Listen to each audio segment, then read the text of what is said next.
বাংলাদেশের আলেম ওলামা সুযোগ পেয়েছিল নিজের মতো দেশ গড়তে, কিন্তু বুঝলো না তারা,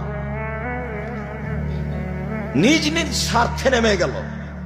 সবাই বসে, যারা মনে করে আমরা কোরআন হাদিস বুঝি, হানাফি হোক, শাফি হোক, মালিকি হোক, হাম্বলি হোক, যেই হোক না কেন, তারা যদি নিজ স্বার্থ ত্যাগ করে বাংলাদেশের মাটিতে পরামর্শের ভিত্তিতে নেতা নির্বাচন হবে, এই পদক্ষেপ যদি তারা হাতে নিত, তাহলে যারা গাদ্দারি করছে, করেছে, করবে, এরা সুযোগ পেত না। কিন্তু আমি আর আপনি তো সুযোগ নিলাম। ছেলেগুলো জীবন দিল, মানুষগুলো জীবন দিল।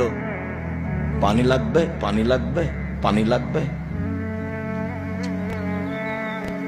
সুযোগকে মাটির সাথে মিশিয়ে দিল। সবাই নিজ নিজ স্বার্থ নিয়ে চলল ধর্মের নামে।